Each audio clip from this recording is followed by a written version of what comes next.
So a few weeks ago when we talked about how bad the NASCAR Heat games are, and I mentioned how I'd never even played any of them.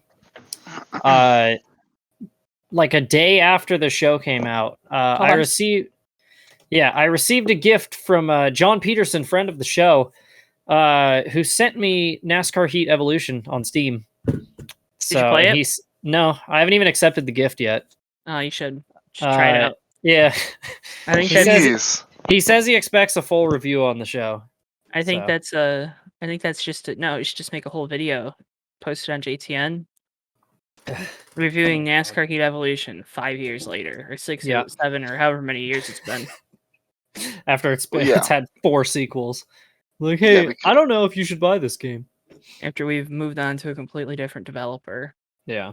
Well, here's the thing: is NASCAR Heat Evolution is obviously the best one in the series, so it makes sense that you would do that one. Yeah. You know. Hey, Kyle, is that NASCAR Heat Evolution? Okay. Yes. Yes. Yes. Anyway, that's all. Sorry, viewers. I had stuff in my photo, so I gotta change it. I gotta change it. Davey, are you tired too? Are we both tired? I think we're all tired. Not absurdly tired. No, because it's like 5 o'clock by you, Matt. So shut up. Yeah, but it's like noon where you are. So come on. Okay, but I stayed up way too late last night. Okay. Is that my fault? Yeah. Well, I was working on a friggin' video for the lovely viewers. They've only been bugging me about making one of these for like 2 years. So. Oh, is it a Makita Truck Series? Well, no, but is it back? It is not. There's not a season 3, but it is. What in the world are we doing then? So, it's the Provo Grand Prix. I've talked about this. So. Now I'm not tired. You know what? I actually haven't formally announced it. I've just posted a couple teaser photos, so I guess I just leaked that. Whoops. Leave it out. Nope. Whatever. That's his repayment for being late too. Yeah. So. Can my repayment be immense dissatisfaction with myself? Yeah, that's okay. Cause you're not special. I had my I had my first day of classes today, and oh my goodness, that was I had one class, and I was so overwhelmed, and it was not fun. If tomorrow's a better day, we can do tomorrow, man. That's okay. I mean, we're already recording, so I know, but it's all good. I know, but if you're like dying, like I did not need it to be today. I just would have. No, this works. Okay. This works. This works better, honestly. Probably. We'll see. Because we do have TMP and ASRA coming back on Monday nights, so Davey was privy to this information, but we got upgrades to our ticker that'll be rolling out here. Ayo. Ticker. Big ticker guy here. Ticker with actual numbers. Let's go. We're looking professional. Look at me. Mr. Coder guy. All right.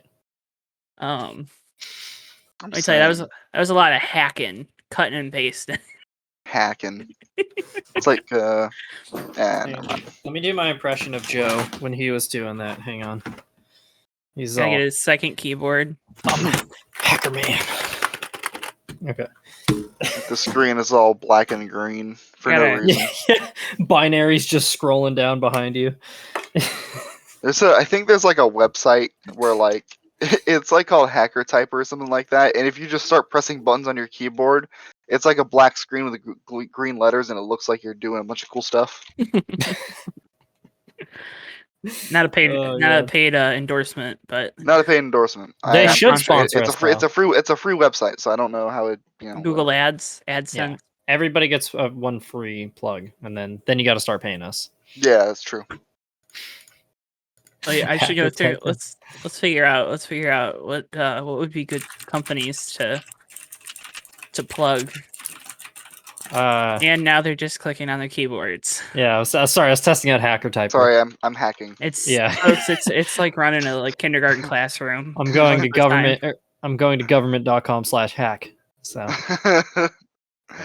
And I'm going to go download more RAM after this. Make sure to download more RAM, everybody. And then delete your System 32. Yeah. Downloadmoreram.com. It's a fast and easy way to believe that. Get more RAM. I don't know. I really hope not many people. I think I know someone that believed it, but I'm not going to say their name. There's somebody one of Austin Spencer, friend of the show's friends, deleted System 32 because somebody told him to. So years He's ago. going to school for broadcasting, right? Yeah. Did I see that correctly? Austin loves to flex that he's a film major, but he's watched like 5 movies in his life. And so he's like, yeah, so like as a film major, and we're like, you can't say that when the Emoji Movie is the movie that you've seen the most in your life. 22 times to be exact. So he just hates himself. Yeah. Okay. It's fair. Not unique, right? That's what you always say, but I'm also probably pretty sure he's not watching this right now, so. Well, maybe he should, so he could, actually get some broadcasting experience or something. I don't know. Yell at him for that. You should. Yeah. You should. I think I saw him over there, the other place. Should we get into the show? I guess we should. Yeah, might as well. On this week's edition of the Fake Racers podcast, Joe, Davey, and Matthew look at a crazy weekend in Daytona, get you ready for the NASCAR playoffs, and make some picks. I mean, that's what you're here for. And there's a couple little fun moments in between. All this and more on this week's edition of the Fake Racers podcast. Well, folks, this is the Fake Racers podcast here on JTN. I'm Joe. I'm Davey. I'm Matthew. And we're your hosts through this magical journey that we call a podcast somehow. Davey, you were in Daytona, right? I was in Daytona for the Cup race. For the Cup race. Okay. Did you get to try NASCAR 21 Ignition? I did or not. Did you not care? It took me like an hour to find parking, so I wasn't able to do it before they packed it all up. So see, that would have been our. Because I saw the NASCAR YouTubers were like, "Oh, we're so cool. We got to play NASCAR 21." Yeah, well, they don't have a real job, so they were able to be there like Friday and Saturday. So. Dang. Oh boy! Shots fired. Okay. Man, I should have done more. I should have talked to them at Indy, shouldn't I have? Because then I could have. Look at me. I could have been big time and. Could big times you guys. I really would have liked to go to the esports stage and do all the time stuff, even though Honestly, it was Daytona. It was because I did it at MIS on Friday because there was like nobody there and there was nothing to do. Yeah. And they had the Cannon car at Michigan and they had it set up so freaking loose. Like I had to walk it on eggshells pretty much, and I binned it, but. That's the K&N car now, but I mean, yeah. Is that how it is? I haven't run it in forever. Yeah, it is, unfortunately. It would be really fun to go to like one of those events, like with all the YouTube and just clown on all the YouTubers on a simulator. They're all like, "Look at us, we're famous," and then just run laps around them. Yeah, it would be very nice. I would enjoy that because I like not to like toot my own here. Oh my goodness, great! Not to toot my own horn here, but like I could. And it would be absolutely, yeah. It would be kind of fun. How many USRL championships do you have, Davey? 2 less than I should have. Pain. Wait, so is that 2 or 0 or 1 or 1? But it should be 3. How many Fast Cup championships do you have? 3, right? 3? I thought it was 4, but maybe it is 3. It's 3. I should have won 4, but I wrecked on the last lap of the one that I was winning. That's right. That's the one I made the meme of that I was yeah. It is just a top 10 saddest anime deaths. I forgot about that. Isn't that the one Randall won finally? Yes. Yes, that is the one Randall won. Who was it? You and... Me and Brandon wrecked off of turn 4 on the last lap. I was trying to give him a slight pinch and he bounced it off the wall and we wrecked. And he decided to take you with him. You say it. It's not his fault. He bounced off the wall. He bounced off the wall. Racing. You can say it. This has been the longest intro we've done in a while. Yeah. But I mean, it's all relevant information. We're not. Hey, guess what? We're not going to be able to talk about the new NASCAR game. So if you're here for that, tune out now. You did say a few weeks ago we've never talked about sim racing on the show, so not very often. Yeah. But hey, go check out our next gen mod reveal stream. That was a good vid. That was a good stream. I tuned into that and I saw Mikey was in it, and I was like, "Oh hey, yeah, Mikey's in that series." Mikey's painting on it, and oh, that's awesome. So that was all the guys that are working on the mod. I saw a bunch of people asking, like, "Oh, can I join? Can I join?" Nope. No. was a lot of guys that have helped with working on the mod and stuff. So it was kind of their little to give them some time in this because we got to talk with oh my goodness. Oh, come on. We talked with the whole team. We talked with Thomas, who kind of runs it all. James Hodge ended up winning. He's the Honda guy, right? That all the bunch of Honda templates. Oh, it's cool to see him. We got to talk with Kiani because he finished top 3. We got to talk with Mikey after the race, and then we also got to talk with Lefty. So that was cool. It was cool to talk with all of them. Yeah. Kind of about how the mod's going, advice and whatnot they'd give to people, because their big thing is it's the next gen. They're trying to be the next gen of the people to help support the game. So go check them out. We had links to all their Twitters and stuff too in that video description. So if you're not already following them, which I know probably the vast majority of the 20 people that actually listen to this are probably already following them, go give them a follow, I guess. Hot take here. Lefty, pretty cool guy. Yeah. Might be a good painter. We'll have to see. Maybe talented. Who Yeah. knows? Hopefully he gets one of his cars on track eventually. He has. Yeah. That's the I know joke. that was the joke. Joe. Joe, you might want to look up before that joke passes you by a little I'm very quicker. tired, man. It was a long, stressful day. Rode the city bus too. Was not expecting to do that. Look at me. The Big- city bus. Yep. It was free. You want to Thanks, call U it of M. another word that rhymes with itty, but also could be. The NASCAR Xfinity Series went to Daytona this past weekend. A fantastic race. I don't have a lot of bullet points on here. Mainly because I don't think we need them, because it was a pretty solid little race. Brandon Jones's crew chief was a moron. Hey, car's spitting out steam. Well, I'll just leave him out on the track. It'll be fine. Call of the screw Sun. I mean, I know it's easy to say stuff in hindsight and whatnot, but when Steve Letarte is yelling about how dumb you are on a broadcast, which he also had another great moment on Saturday. You done screwed up. So it didn't make a lot of sense, because you're not going to lose if you lose a lap at Daytona, you get a caution at lap 15, you get a stage break caution. I mean, now they're even close. They're trending towards the bubble even more if we get a couple different winners. Brandon Brown has been fast. Yeah. Maybe not race winning speed, but he's been fast, and you never know what's going to happen at the end of one of these races. Michael Annette's team, they bring fast cars. It's just a matter of him putting all the pieces together. Mm-hmm. So Riley Herbst has a fast car. Doesn't know what to do with it, it seems like, but he has a fast car. So where is he going to go with that one? Races NASCAR occasionally. So that's all we can say about him. If you're Brandon Jones, now you pretty much DNF'd the whole last month, save for Michigan, where you finished second. That's got to feel good, but it's also got to feel pretty freaking bad. That is tough. Yeah, because they're plus 81, but that's if somebody else wins, that means that puts them at plus 13. Yeah. Yeah.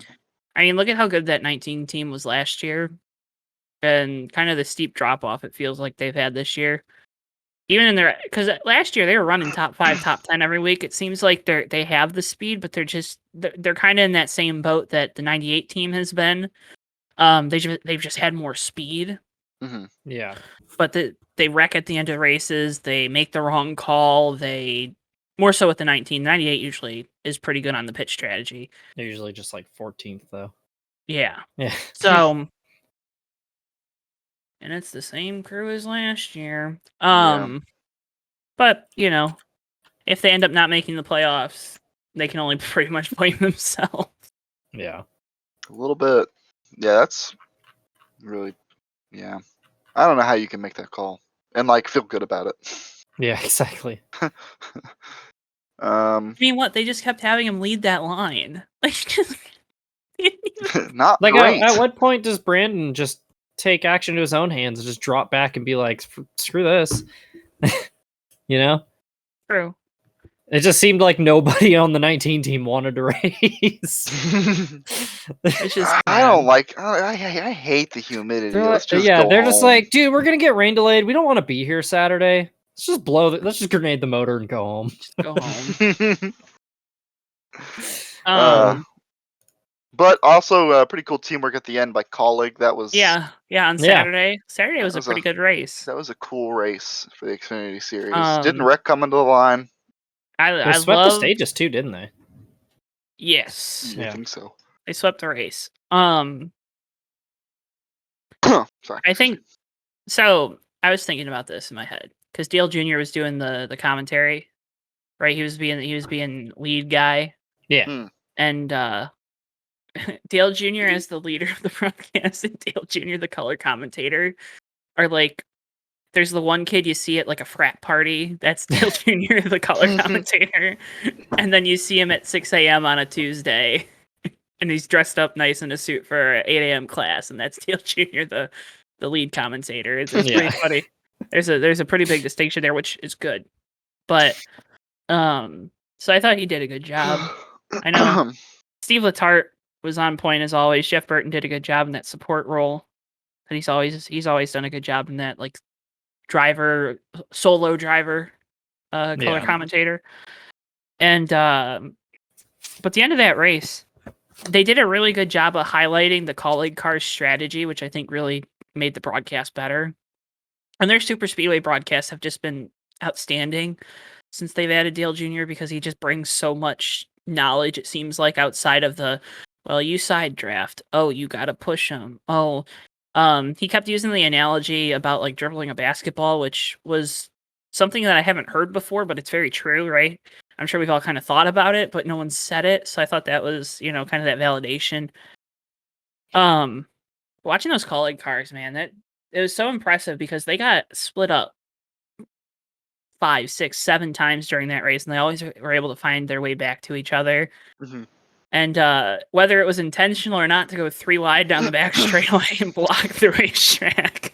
I was rewatching that because everybody's saying like, oh yeah, they played it perfectly. And I was like, I don't think they planned that. I think just all 3 guys wanted to win that because Jeb makes that move at the last second. Like AJ blocks him and then Haley just stuffs his car up the outside. I don't think they planned that. I think all 3 of them saw an opening and went for it. They should. It would have been impossible to plan that like that. Yeah. I mean, there's no way. You could not do that again if you tried. I saw a lot of people like really mad about it, like, "Oh, Justin Haley getting a free win because Colleague blocked all the lanes." It's like, no, he just found the right lane. He went from like 6th to 1st on the last lap. There's been some on this show, but there's been a lot of slander about Justin Haley and his super. He can only win on plate tracks, but I know like the Daytona win, like in the Cup Series, whatever, that was an officiating thing that they took advantage of and they won the race and they played it right and they should have done what they did. Yeah. But he is a very good super speedway racer. He finished top 10 in that 77 car. He was inside the top 15, top 20 the entire race. And that 77 car isn't the best stuff at Spire. Spire is the 7 car is their car. Justin's kind of out there. I think he's running for experience. Mm-hmm. And I mean, heck, he should have won that Daytona July race and they DQ'd him because he got forced below the double yellow. So yeah. I mean, he does not get enough credit because I mean he's going to go down like Michael Waltrip if it continues this way. It won't, but he's only a good plate racer. He's only a good plate racer, but I mean, and confidence helps too, right? I think that's it's one of those weird dichotomies you get where if you're a really good road racer, everybody gives you props for it, but if you're a good plate racer, everybody like diminishes you for it and is like, oh, that doesn't matter.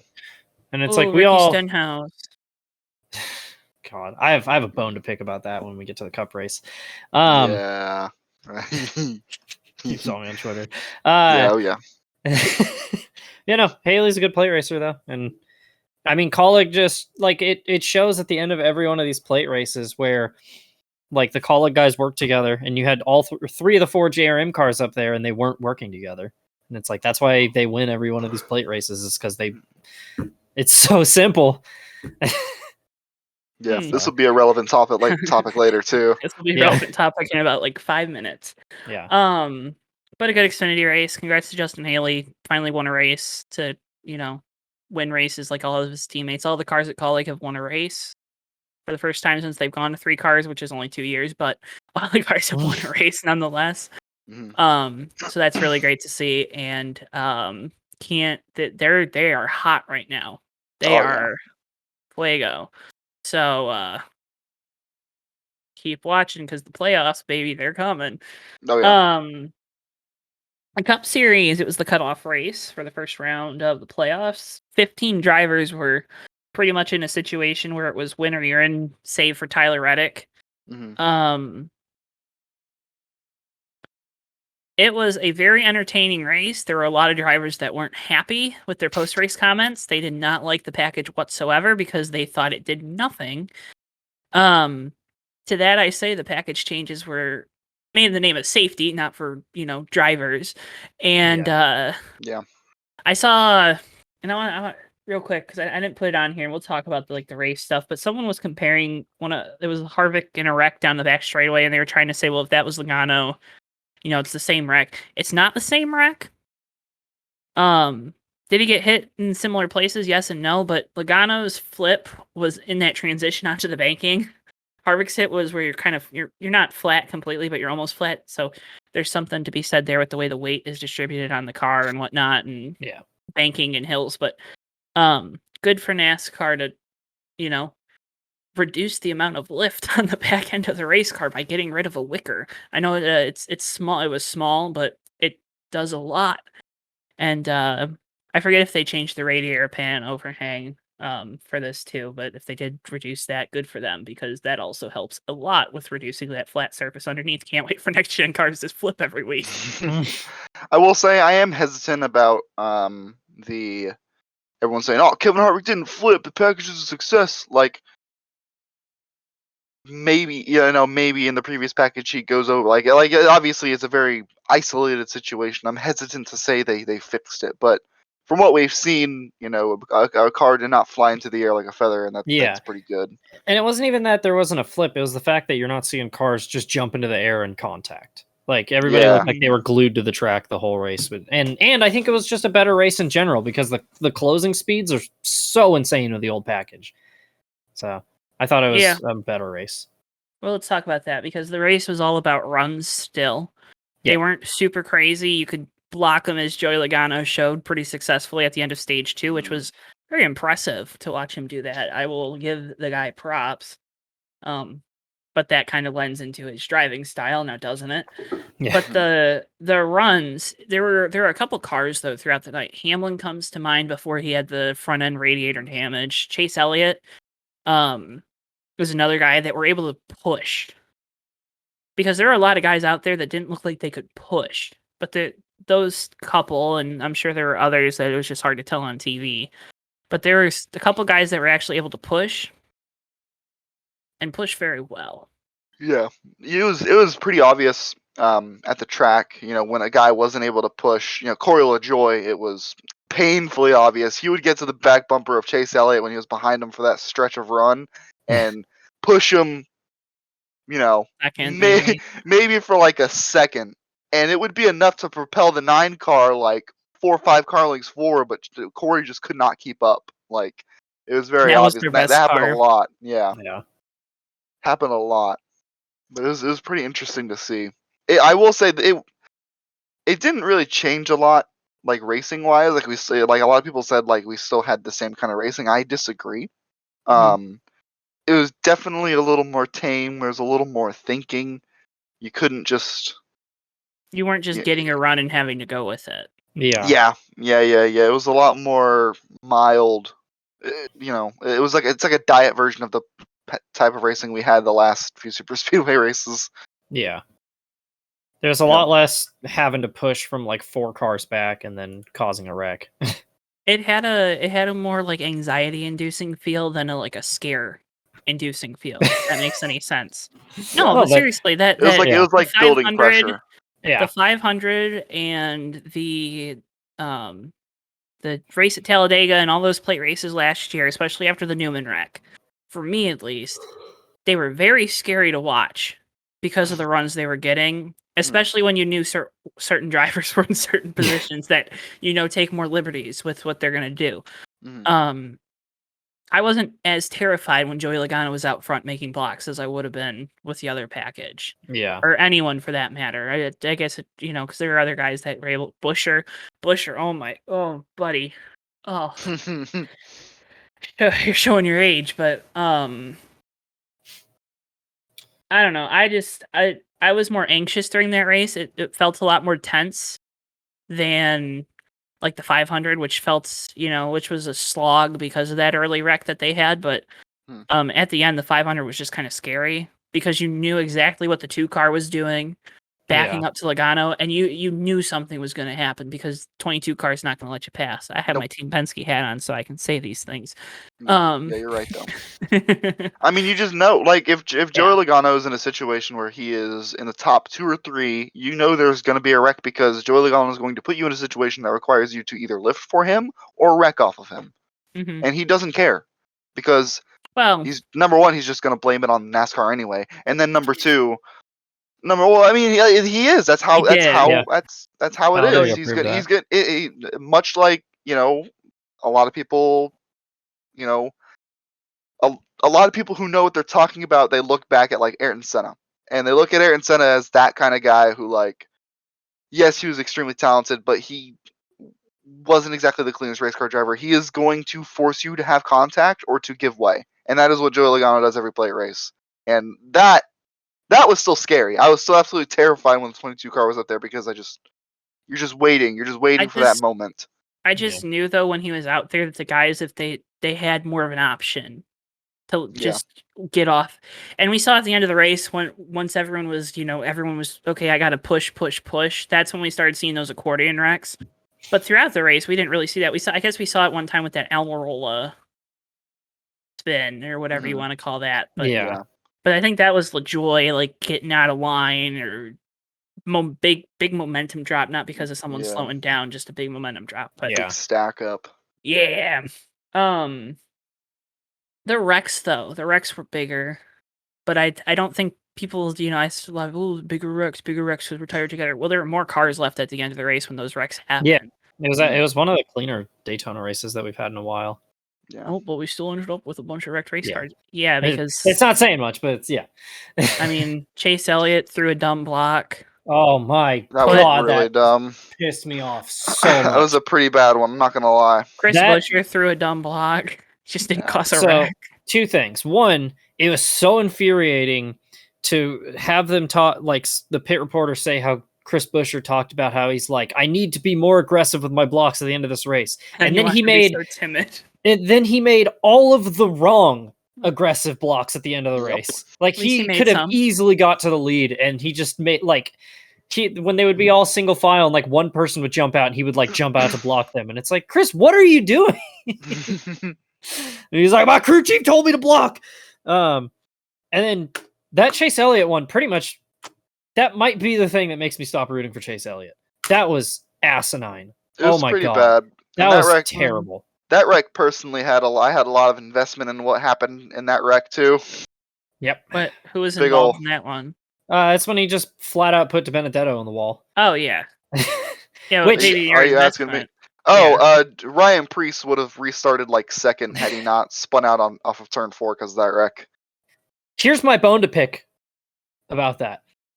Okay, I understand why people don't cut Ricky Stenhouse slack, but it pissed me off to no end to see Twitter come out in droves to talk smack about Ricky Stenhouse over a wreck that literally wasn't his fault. But all those same people turned a blind eye to Chase Elliott and Kurt Busch racing like absolute morons and wrecking the field. I will say the Kurt Busch thing interview after the race. Oh my God. The Kurt Busch thing that was a bit frustrating because Kurt Busch isn't normally that kind of guy. Yeah. But Chase Elliott is a weapon on super speedways. I mean, the guy is just not good at them. And he's just terrifying. He's good at them, but he's good at them in the same way as like a Ricky Stenhouse. It's just he's had more success at other tracks, so you don't make the correlation. Ricky Stenhouse is good at plate races. Right. Chase Elliott just tears crap up. No, Chase is good at the plate races. Chase tears stuff up. I'm trying to think of Ricky outside tears of the stuff up one too. that he's Yeah, but won. Ricky I'm trying to Stenhouse is think good. of. Joey Logano's tears up stuff too, and he's good. Yeah. I'm just trying to think of like a plate race outside the 2019 one that he won that Chase Elliott's finished. All I'm trying to say is just don't. Just because you don't finish these races doesn't mean you're not good at them. Yeah. It just means you don't know how to finish them. Yeah. But I know, like, Davey's mind is, finishing position. Yeah, that block onto Benedetto though was just terrible. Awful. That was just awful. That Chase Top Elliott 10 is a worst champion, blocks. technically. A champion should not be making that kind of that's the kind of block that you'd expect Benedetto desperately trying to win his first race to do, not him to be the recipient of just being flat out ran into the wall. Like that was idiotic. Quite egregious. That's kind of why I don't think Chase is all that great at super speedway racing. Yeah. Because there are drivers where you can tell that they know what they're doing. Mm-hmm. You know, obviously Brad Keselowski and a Joey Logano, you can tell they know what they're doing. Go ahead, Joe. Yeah. Ryan Blaney, is he good or bad at super speedways? I mean, he's won 3 of them in the last year and a half, so He's fine at them. Yeah. Is he good or bad? He's fine. He's good. Is he closer to Chase or is he closer to Keselowski? I'd say he's closer to Keselowski. Keselowski because he's not a weapon every time. Yep. I don't think he's caused nearly as many wrecks as Chase has. Blaney got a lot of flack early on with his super speedway racing because it's what Chris Buescher did. It's his blocks, instead of being smooth side to side, they were very rigid. Yeah. And that's something you have to work on. I think Chase's were smooth. You know what I mean? They were bad, but they weren't like rigid like Chris Buescher. Those, oh my god. That I'm glad you brought that up because that is one of those things you can notice about like when you watch Kyle Busch defending at the end of a race versus like somebody like Early Larson or Chase Elliott is they're very erratic when they try to block. Mm-hmm. Like Kyle looks very confident, and obviously other guys like Logano, they look confident when they throw a block, but it's like you see that with younger guys where they seem almost kind of surprised or caught off guard. Yeah. Yep. And then a lot of it comes with older guys. They kind of can see that move coming. Yeah. So they're already they're wiring their brain at that moment to just keep going that direction. You know, it's like when I see someone come up behind me, like, you know, sim racing, obviously, because karts don't have mirrors, but like, you know, I can relate a little bit to it. When I see someone coming up behind me that's faster and I know they're going to go to the bottom, I just start moving down to the bottom, just slowly. But that, you know, it makes it's a much smoother block because when they do make that move, I just continue my movement just a little bit quicker, you know. Yeah. You just find that move, you see that move happen, and you do that. Or you're Chris Buescher and you just whip it, you know. Everyone. You're frozen. Oh, now you're I'm back. frozen? Yeah. What? I think that was a Discord thing because Matt's frozen too. Or he's just really good at staring. A guy that is pretty good at super speedways, Bubba Wallace, had some very pointed comments post race at his Toyota teammates. We can there's half He a died. He died. He's back. I'm not even gonna cut that one out. Yeah, I switched over to my hotspot. Luckily, I wasn't saying anything when it happened. So. Sorry, YouTube listeners, you're gonna get very low production quality, but it's week 1 of school. Yay! Hey, Bubba Wallace. There was a point where, and this is what ended up causing the Chevrolets and the Toyotas to lose the race, was they didn't get down pit road soon enough at the end after the Fords pit early. Wallace was told that he was going to lead them down to the bottom and they were going to pit. He went down to the bottom and Kyle Busch just drove around him on the outside. I saw Landon Castle post about that. Oh no, I'm a good teammate, blah, blah, blah, blah, blah. And I'm like, I don't think he was really talking about you, Landon. Unless he was, and I don't know, because Landon was in the 96 this past weekend, right? Yes. Ran really well, by the way. Yeah, it's almost like Toyota probably sent them a little bit of money so they'd have an extra car or something. I don't know. Maybe got a little bit better with TRD motor. But Wallace commented on, I got called out in the 500. I got called out at Talladega about not working as a team, and then stuff like that happens. Was very frustrated after the race with it. despite finishing third.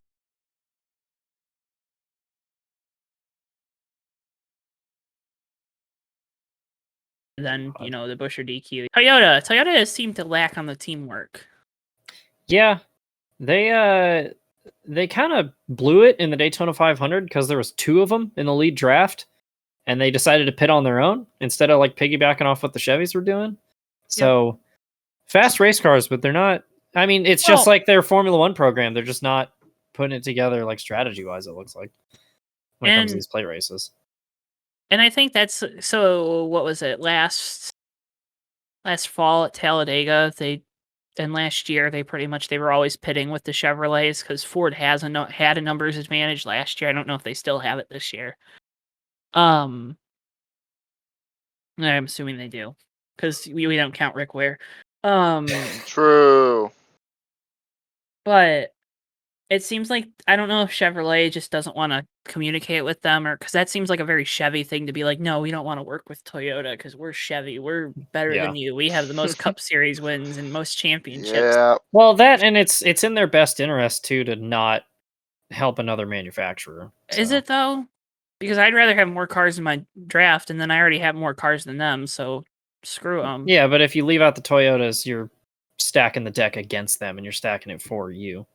Because like I think they're, because I'm trying to think of how many. But you're trying. I think in the end you're trying to stack against Ford. And how do you stack the deck against Ford? Well, you make sure you have more numbers. How do you have more numbers? You keep the Toyotas as part of your plan. And then you've already you have a numbers advantage over Toyota. Yeah.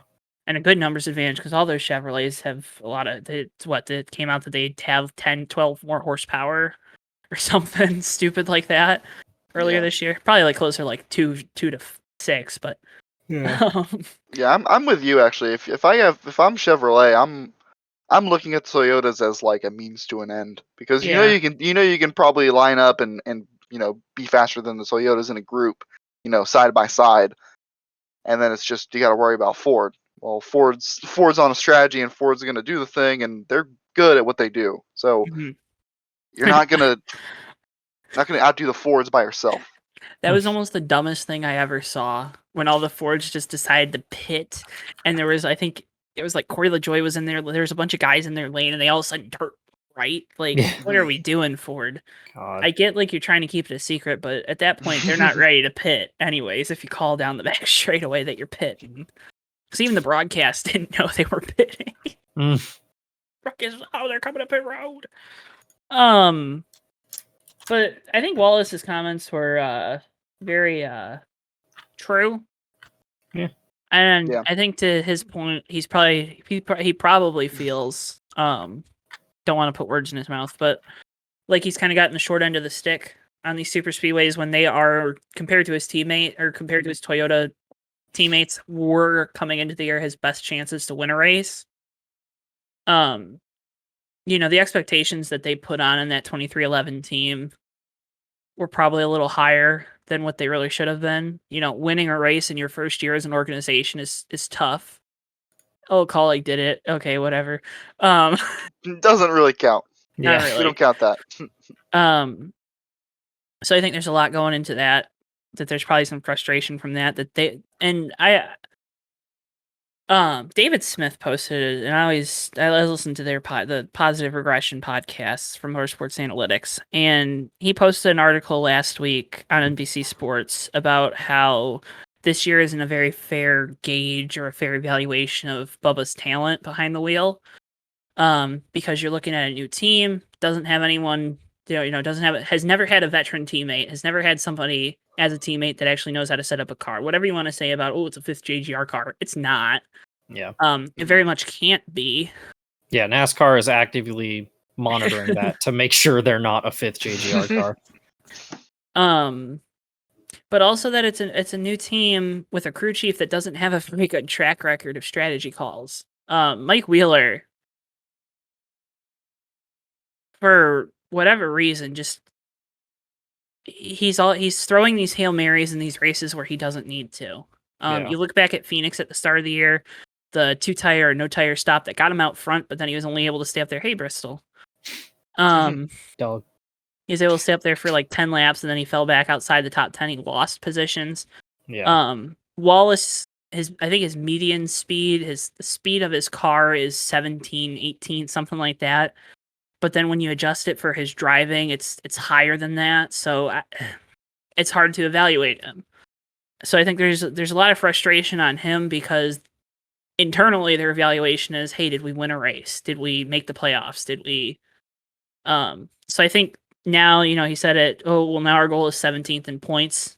That's a more realistic goal. That should have been the goal to begin with. Exactly. It might not be attainable because of Austin Dillon. Austin Dillon was 11th in points before the reset. So, that's we'll talk about that in a second. But, yeah, I just on that point, I think there's a lot of frustration there outside of just what happened in the race this week. Mm-hmm. Yeah, this is a fair assessment. Yeah. Yeah, it's like what I said a few weeks ago when we were talking about them, is it's a good thing Denny Hamlin's involved with this, because to listen to Michael Jordan say that they're like, we're expecting like 3 to 4 wins, and it's like, you should set your aim to like top 20, because there is so many competitive cars in the Cup Series right now. Interviews like that you have to take with a grain of salt a lot of times, just because there's probably a little bit of embellishing on his part. And, part of what his job as an owner is to sell sponsorship. And how do you sell sponsorship? Oh, we're going to win 3 races. I don't know. Because you have a lot going on there. You have Michael Jordan, the brand, and then you have 2311, the race team, who doesn't want to appear like, oh, Michael Jordan's team and they're shooting for 20th in points. Like, that's really bad optics. Yeah. Mm-hmm. So, like, it makes sense. Like, I agree with you. I 100% agree with you. It would have been nice if he just came out and said, like, hey, listen. But he can't do that. Yeah, exactly. And see, I would think it would just be a marketing thing, but then, like you said, how Wheeler keeps throwing these Hail Marys to try to win them races, and it's like, you guys need to work on finishing consistently before you can do that. Yeah, that's more of a Mike Wheeler problem, though. Yeah. When he was Denny's crew chief, he had the same issue. Yeah.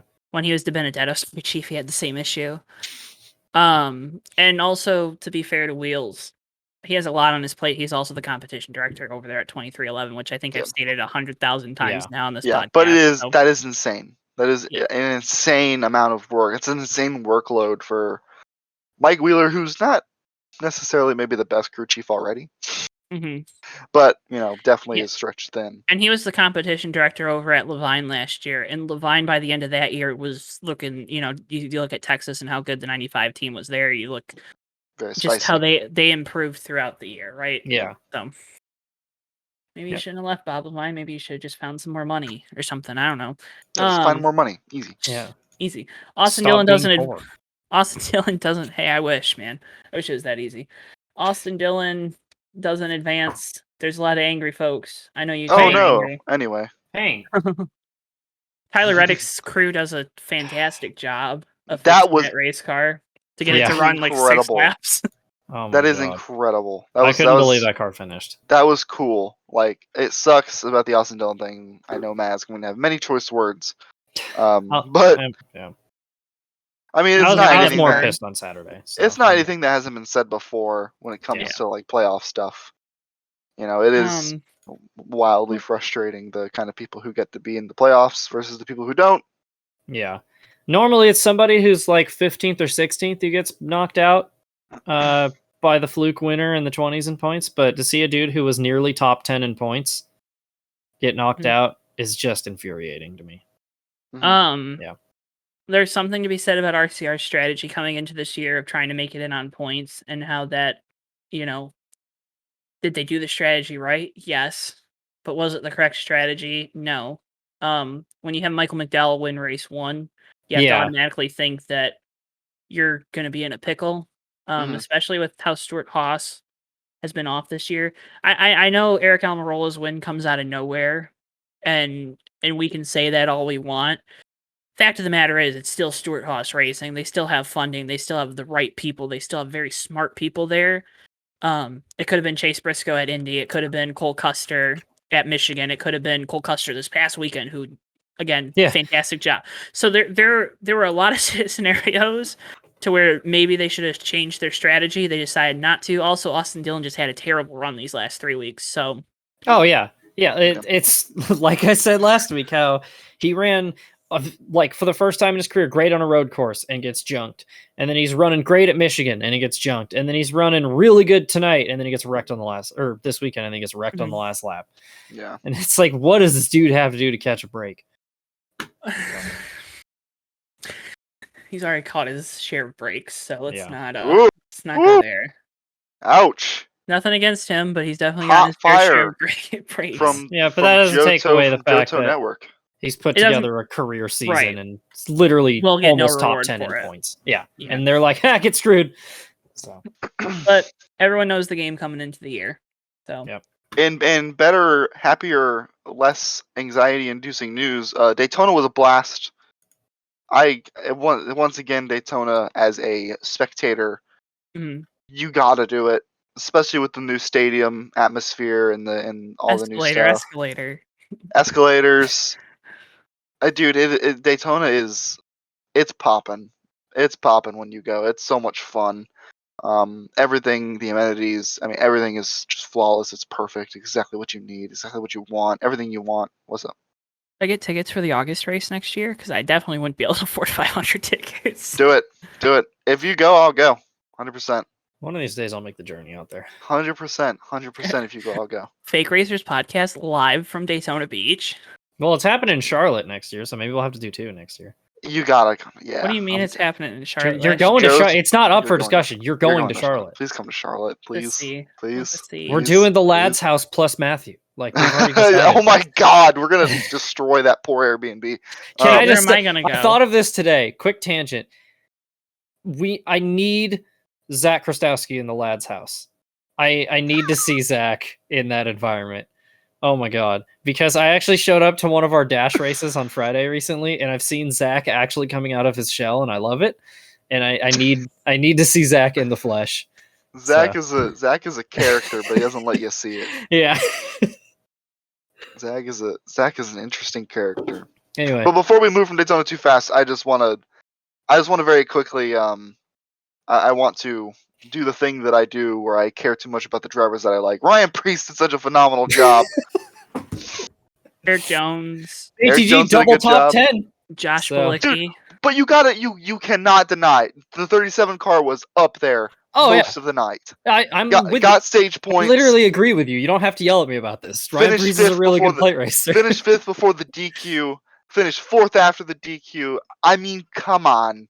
Can Come I on, mention boys. how mad I was that after his first spin, Alex Bowman missed every single wreck by the skin of his teeth, except for the last one. I was supposed to get my Alex Bowman best friend shirt today, and I didn't, and I was sad because I was What the gonna wear it H? on the podcast. What the H, man? What the H? That's okay. But that's good that the experience was good. Was it how busy? Like, did it feel full? Did it still kind of feel I like? can tell a quick story about trying to find parking if you want. Well, I know it was hard to find parking, but was it? So it was pretty packed. The track didn't feel as packed as it did outside. Okay. I'll tell an abridged version of the story. I know you don't want to hear it, but I'm just we're like 50 minutes deep already. trying to find parking. All the parking lots are full. I had to park really far away. That's it. Was there a tram at least? There was a tram. There was a tram to the lot that we chose, but I waited in line for like 45 minutes. I was sick of waiting in line. Pulled out a line to try and skip some spots. Saw a parking lot that I was trying to get into was full anyway. So it meant nothing. I spent 45 minutes in line for nothing.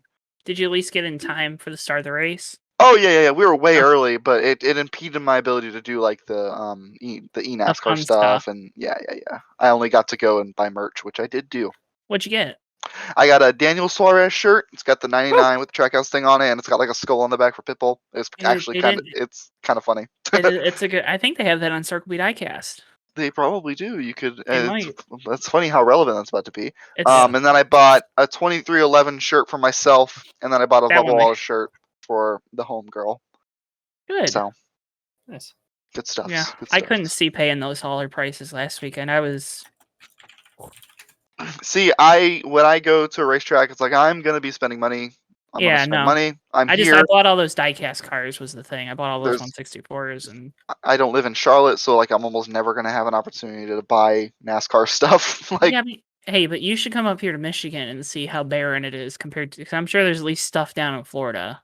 Like you go to flea market somewhere.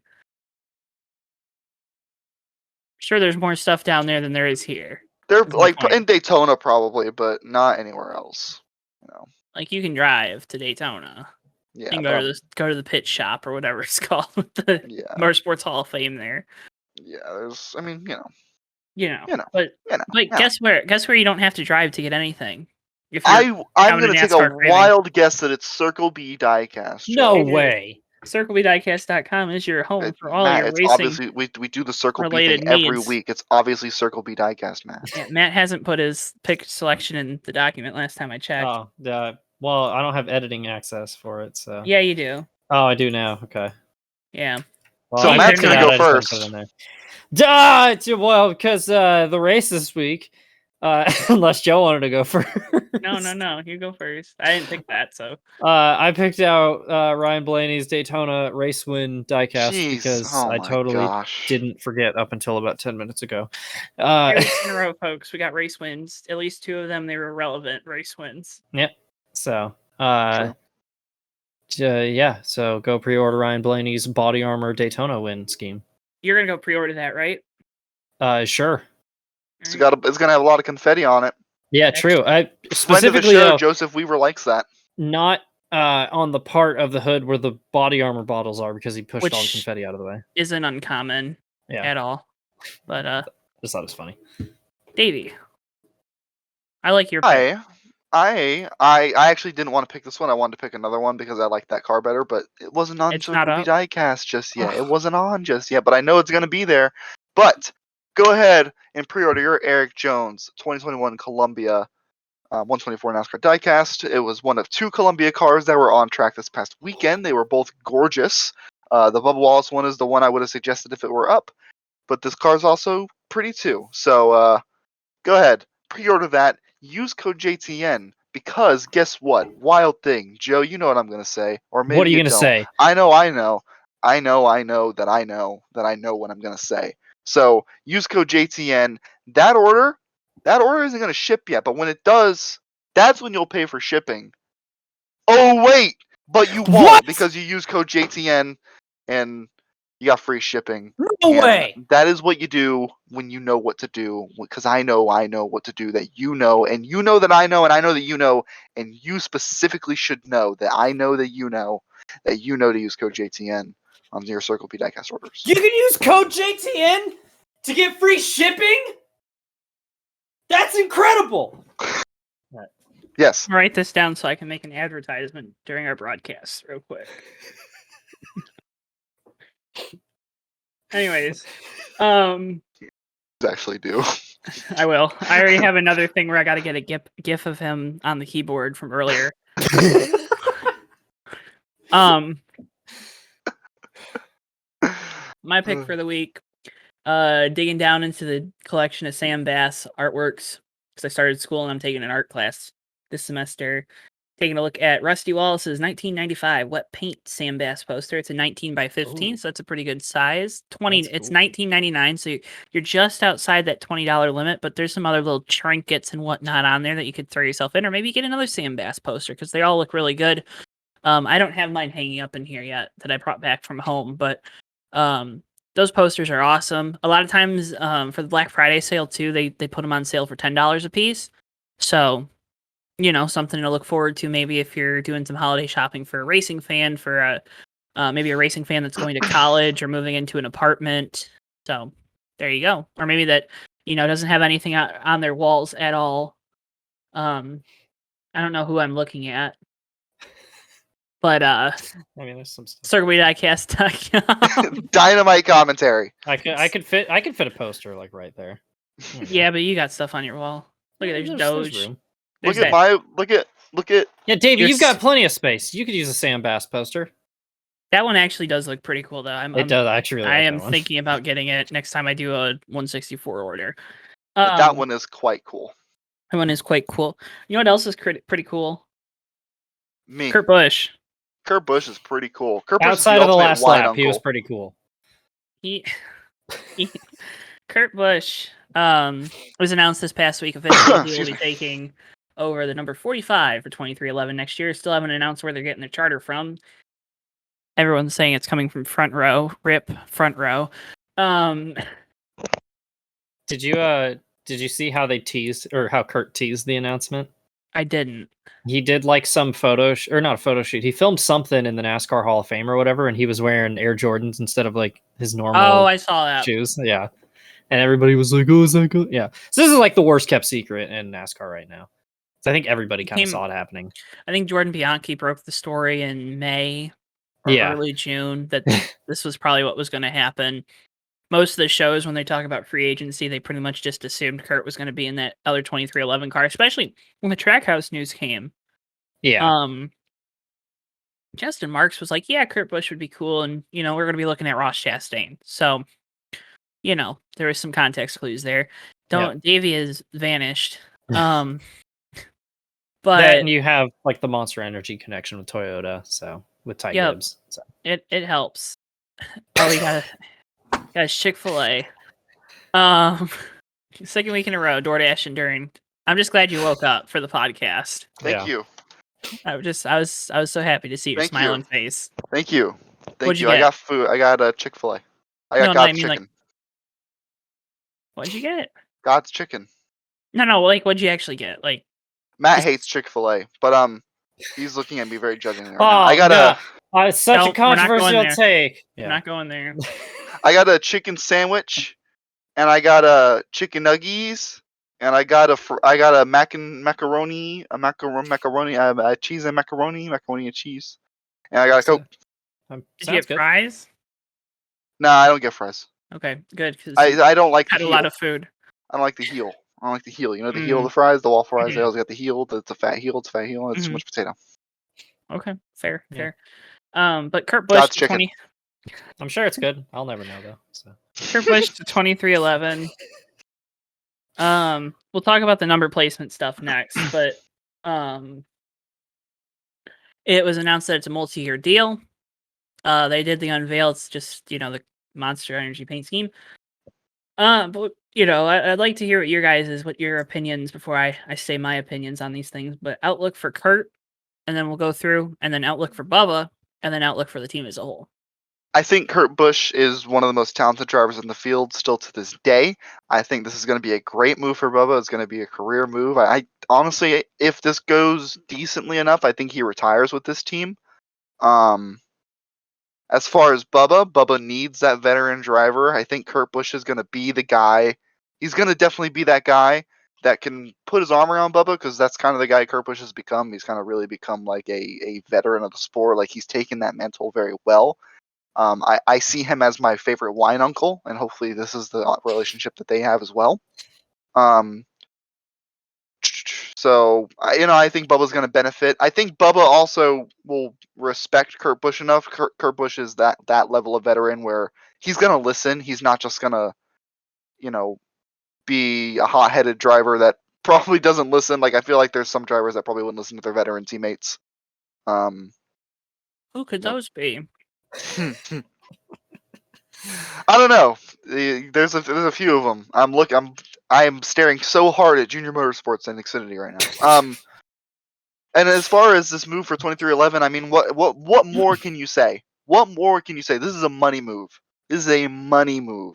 This is good. This is gonna work, I think. I mean, there's no downside to bringing Kurt Busch on. It's not like they're hurting for sponsorship. They're gonna get the cars. Like, they're gonna be fine. I think this is a absolute win, a positive in every notion for all of those entities. Can we talk about how 23XI sponsorship lineup is like an NR 2003 offline career sponsorship lineup? Because they literally have DoorDash, McDonald's, Monster Energy, and then what else? Columbia. Oh yeah, Air Jordan, Columbia. Root Insurance, which is the weird one. It's literally like if a 14-year-old decided a sponsorship lineup. Also, good point by Joe there. It's weird that Root Insurance is the weird sponsor out of that group. Yeah. Which is like, Root Insurance sounds like it'd be a premier sponsor for a team. Like, Yeah. oh yeah, the I don't know, the Penske Racing number 2 car sponsored by Root Insurance for the rest of this season. It's like, yeah, that makes sense. Yeah. But then you look at the 23 car and it's like, Root Insurance? What the heck is Root Insurance? Yeah. This isn't like Air Jordan. This is weird. Yeah. I know McDonald's. Why not just McDonald's again? So I like the move, but like the multi-year thing, I'm like, how long is Kurt gonna hang around? Because he's old, dude. And, like, he's been around for a long time. I'm telling you, man, this deal. If this deal goes well, he's gonna retire in that. He's just gonna become Dave Marcus, and like 10 years later, it's like the Kyle Larson retirement tour, and Kurt Busch is still here. I have a feeling this deal's probably a 3-year deal. Yeah, I was gonna say like 2 or 3 years is what I see out of it at most. Because then that puts you on track to get not Ty Gibbs, but like a Corey Heim or one of the younger Toyota guys, unless they poach somebody away, which they don't do at all ever. No, they just get rid of their guys. Is what they do. They poach them off to other teams. As what exactly. They say, here's this driving talent that we don't think is good enough. We don't need even though they're a 2-time Cup winner. Piece of garbage. We're literally inundated with 22-year-old drivers. So, Joe, what are your opinions on this then? Why you stuff your face full of food? That seems pretty unprofessional. I'm the only person not eating on the podcast right now. It's gummy bears.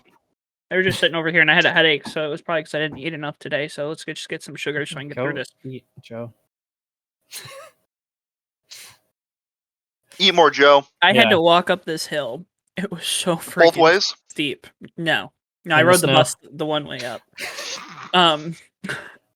Anyways, it for Bubba, like I said it earlier, I hinted at it, but this is gonna be the first time he actually has a teammate. Think about that. I mean, he had Eric Jones as a teammate at KBM, but they were both young guys.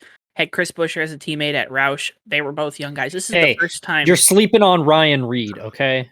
Sorry. Yeah, so was Ryan Reed. Ryan Reed, 2-time Daytona winner. Yeah. So wins Daniel Hemrick, unfortunately. Is he good at super speedways? Who knows? It's hard when you only win at one. If you win at them both, it's a little easier to kind of be like, okay, you're good at super speedways. Yeah. Anyways, Bubba, this is the first time he's going to actually have someone in the building to help him. You can say all you want about the Toyota relationship again. I'm beating a broken drum. I don't know. Playing whatever. Broke record. It's good for Bubba. It should definitely help him. This is something that he's needed. Especially because I think it was a lot to put on him to help build the team. Kurt Busch has made every team he's gone to better. And 2311 is already pretty good. Yeah. I mean, they're about what Ganassi is. It's just Ganassi has Kurt Busch. So there's a lot of that. For Kurt, like you said, this is I pretty much echo everything you guys said. This is where he's going to retire. It's just going to continue to prove the fact that he is one of the best drivers ever. It's just the first, 2/3 of his career, he had a terrible mentality when it came to racing. And that's really what's going to derail his... it's what's going to differentiate him from his brother. Because his brother has won so much more. Mm-hmm. But still had the temperament issues. At times. Calm down. Kids in marriage seem to calm drivers down. Anyways. For the team, though, this is what they needed. Again, everyone needed this. And that's why this hopefully... This should work. Kurt wanted a competitive ride. He got it. Bubba needed a teammate and someone in the building to help him. He got it. 2311 needed a proven winner because Bubba isn't a proven winner. He didn't win a race in the Xfinity Series, albeit it was Roush equipment. Chris Buescher won a championship with that equipment. Yeah, he got dang close too. He did. You can look back at that Dover race. That still makes me mad. he was like fourth. He was fourth in Xfinity points when they pulled the plug on that 6th program. Yeah. I said Kurt, Bubba, but the team getting that proven winner is something they can sell to sponsors. I mean, they've already sold out the inventory on the 23. They're going to be able to sell out the rest of the inventory on the 45. Like, 2311 needs Kurt Busch for Kurt Busch, not because of the sponsorship. Ganassi needed Kurt Busch for the sponsorship. Stewart-Haas needed Kurt Busch for the sponsorship. Eventually. That sponsorship had to come eventually. So, I think this works good for him. Because Kurt Busch was better, too, with Stewart-Haas those first couple of years.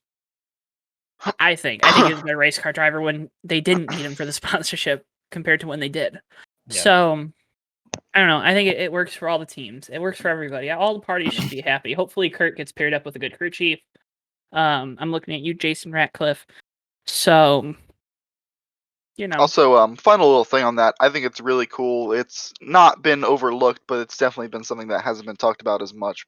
Because a lot of the fan base is a little younger now. But really cool to see the 45 back out on track. Really cool to see that Denny Hamlin went to Kyle Petty. I kind of asked about it, and Kyle Petty's cool with it, even though they hate each other. I like that a lot. It made my heart happy that happened. So yeah, I saw Kyle Petty's tweet about it, and I was like, that was really well written. So it's very sweet. It's very sweet.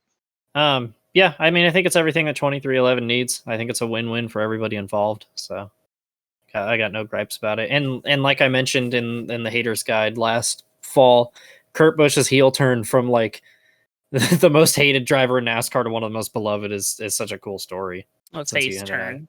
Yeah. Which, quick tangent, but there is a story about that, how my uncle, who was a Rusty Wallace fan for his whole life, hated Kurt Busch early in his career. For like personal, because Kurt Busch like snubbed him for an autograph at Las Vegas in 04 in the most rude way possible. Like total jerk move. Like prime Roush Kurt Busch. And then, of course, Kurt Busch replaced Rusty Wallace, and he hated that. And he absolutely hated Kurt Busch for years. Kurt is now his favorite driver because of just how much he's grown as a person and everything. Did he just start hating the 2-car completely? I don't know about that. I don't think he has like a loyalty to the car. I think he was just a Rusty fan. So. Unfortunate. Let's talk about number placement. Why? I don't want it anymore. I'm over it. Yeah. The show car looked terrible. Yeah. But Lefty designed a little mock-up of it, which looked really good. And then Denny was like, hey, just so you guys know, like the show car is not how it's probably going to look next year. Yep. It had a red chassis, which, if that comes. Yeah. Some people had a problem with that. That's cool. I like that. I like that a lot. What would be cool is if they did different chassis colors for each manufacturer. Not because you need to, but because it'd be, Yeah. I agree. Well, I agree. There's the rumor that all the Toyotas are going to have that little bit of red trim that was on the side skirts on the car. So yeah, I'm assuming that would be cool. Because that's part of the TRD Camry branding. That's why it said Kurt Busch is going to drive the number 45 TRD Camry. I think people were trying to say that was a sponsored. No, that Camry model is called a TRD Camry. Yeah. Just like the Mustang is technically. It's like the Shelby or it's a Cobra Mustang or whatever. I think the Xfinity one's like because that's why Briscoe ran the one that didn't have the Mustang logo on it. Had the Shelby logo. Cobra. Yeah. And then the Camaro, it's a ZL1 LE. It's not a ZL. ZL1 is its own thing, and LE is its own trim package. So people need to. I know we're not a car podcast. Have you guys seen a TRD Camry? Like, have you guys oh man, they're so nice. They're like sport Camrys, basically. I've seen. So I think they look kind of ridiculous, but yeah, I don't know. It's a Toyota Camry. I can't imagine a Toyota Camry as sporty. Are you kidding me? Awful takes. The Toyota Camry is like the car my grandma drives. Awful takes. No. Number placement isn't awful. It's okay. It works. Yeah. Just don't put the series logo over the number, please, because that bugs me. If done right, I think the slid forward number can look good. I think on the door looks better, but they both look a whole lot better than it slid back. So the All-Star cars looked awful last year. That wasn't going to be an option because of the way they shortened up the quarters. Yeah. Which, again, people are, missing that point. Yeah. Door. Again, to keep plugging our boy Noah Sweet. If the schemes look like the concepts he's come up with, fine. Looks all right. So And people need to stop putting the current cars and then doing the new number positioning too, right? Yeah. Seeing another it thing. actually on a next gen body now that the mod is Oh no! Now that let me finish his thought real quick. Now that the mod has been kind of released and worked on, not released to the public, but images Shown. and whatnot. Yeah. Via JTN. Yep. So go check that out. You want to be the first to see the NR 2003 Next Gen mod. The only place to see He's it is back. JTN. I think Oh, he's almost back. like an actual 3D model. Okay. So Yep. Looks really good on an actual 3D model. Just gonna I'm gonna keep being his translator. Wait a minute. Can I get you to do a little? Whoa. Oh. All right. Well, you know. Anyways, He'll come back. YouTube is definitely lacking on this episode this week. yeah. Is That's what okay. it is. This is the fourth time I've had to change internet or change networks Playoffs show. start. So don't mind me seeing the next gen. Playoffs. Playoffs. The offs. Guess I'm just not doing this. The Yoffs. Did you have anything else about the numbers, Matt? Can you hear me? Yes. Yes. Okay, there we go. We're I in don't the know. offs. Can't remember what I was gonna say. Let's talk about the playoffs. Talk about the playoffs. I want to do this every week when the round starts. Who are your four getting eliminated? And I'm gonna write it down. So Oh jeez. Okay. Wait, what are you gonna do? your four drivers getting eliminated. Let me get the lineup. In Let me the make first sure. round, right? Yep. McDowell, Almirola. Yeah. Those two are obvious.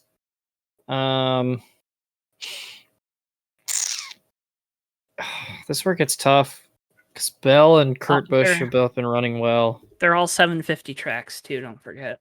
Oh jeez. You know what? I'm gonna throw a crazy one out there. Brad's getting knocked out round one. Not as crazy as you think, Yeah. but also Has not kind of been that crazy. great. Well, it's Richmond. Richmond's in this round, which is a really good track for them. And Let's see. I guess Reddick. Really deep dive. So I guess Reddick would be the last one. It's tempting to throw Harvick in there because he is last on the chase grid. So Yeah, I got McDowell, Almirola, Seabell, and I have been between Harvick and Reddick, so I'm gonna go Harvick. Ooh, because Reddick is pretty good at these tracks. I mean, he finished third at Darlington. He not so great at Richmond. RCR isn't really good at Richmond, but then he's also been good at Bristol. So Dylan was really good there last year, so they might have at something Richmond. For it. Yeah, and he finished second, I think. Yep. Don't get me wrong. I'd love to see Kevin Harvick knocked out in the first round. Oh yeah. So who all did you guys pick? So we both took the 34 and 10. I'm assuming you're going to take those two. Yep. Okay. Matt took the 2 and the 8. I took the 20 and the 4. You want me to blow some minds real quick? You want me to be a little crazy, a little wacky? Go for it. 2 and 22. I'm okay with the 2 pick because again, there's just something off on that team. It seems like. I wonder if it has anything to do with Brad leaving the. But Logano has been the best Penske car on 750. Arguably probably had the best car at Loudon. Just they got behind the 8 ball. Let me have this. No, I'm just saying Logano has been better on the 750. He's just been god awful on the 550. Yeah, sure. So, but I'm sticking with it. No, you should. You should.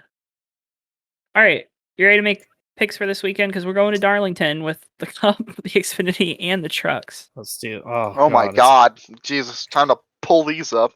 Y'all ready for the next truck race at Darlington? Because the first one was so good. Thanks. All right.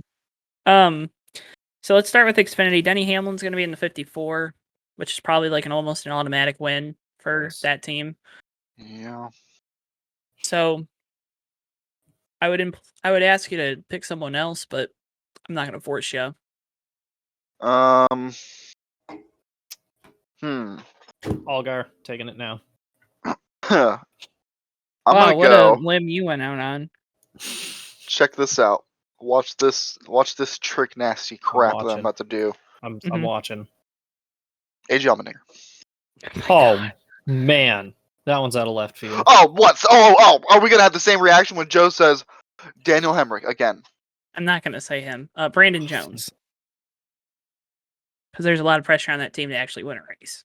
But Well, I'm Denny Hamlin, surprised. Denny Hamlin's probably actually the pick. Just for folks out there, we know Denny Hamlin's in the race, but we like to have fun. For We do. trucks, I'm going to go first. I'm going to take Carson Hocevar, even though he's a Michigan State fan. Yeah, Oh man, Makita Truck Series alumni Carson Hocevar. he just loves to flex that. I do. I'm just gonna keep doing it. Matt, you can go. Give me Austin Hill again. Now I gotta tell y'all something. All right, tell It's me. one of those. It's one of those today. It's one of those for this truck race. It's one of those. The number 75 truck's gonna be entering this race, so you know who I gotta pick. You know I gotta do it, and it's gonna be Parker Kligerman, and I picked Parker Kligerman because I love that man. Didn't see that one coming. Well, you know what? That's tough for you because maybe buy yourself a pair of eyeglasses. Yep. All right, Davey, who you got for the Cup Series? First playoff Um, race, Southern 500, Crown would it be? Jewel. Wouldn't it have been so funny if I just said Joey Logano? Yeah, he's getting knocked out, but I'm also predicting him to win. Actually, you know what? Chicken butt? I'm just kidding. Kyle Busch. Oh. I don't know. I'm gonna give me a rain check on this one. Come back to me, Joe. I'm going to pick Kyle Larson. Okay, it's Matt Steelman's show now. Yeah. Just come back. All right, your turn. What else you want to talk about, Matt? Oh, Jesus. so every time I pick Larson, y'all bully me, but then Joe does it in the first playoff race. What are you talking about? I'm bullying you right now. You haven't picked Larson. favorite drivers, Matthew. How did we pick Justin Allgaier? Oh, I'm gonna pick Kyle Larson. No, I said I only said it because he won the spring race. Get it right. Yeah, that's why I picked him. Kyle Larson didn't win the I spring. have the shirt. I wore Kyle it yesterday. Kyle Larson didn't win the spring race. He finished second. Yeah, well, he's gonna win this one. Well, I already picked him, so you gotta pick someone else. Give me Alex Bowman. Screw it.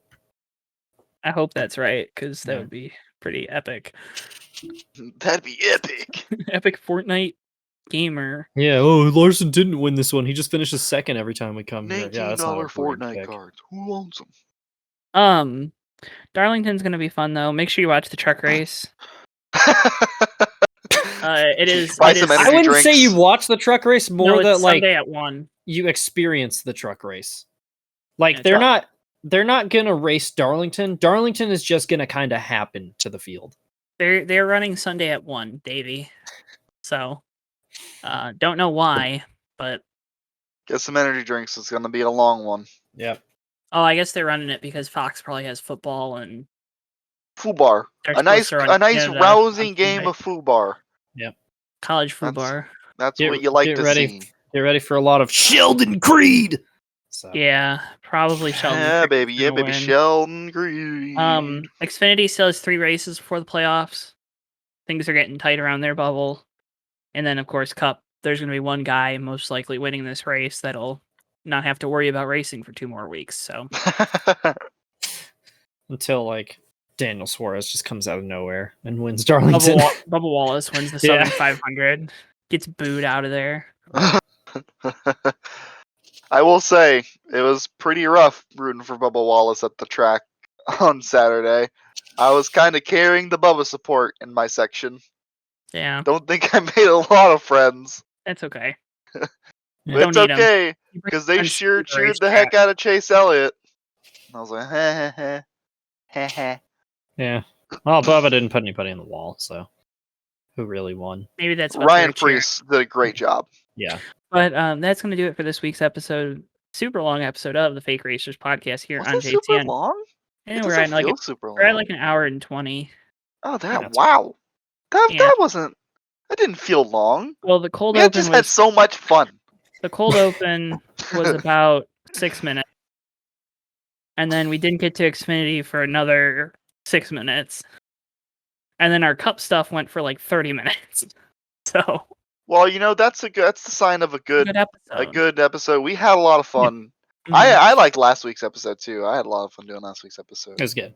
That was good stuff. The pizza thing, every time I watch it, I laugh.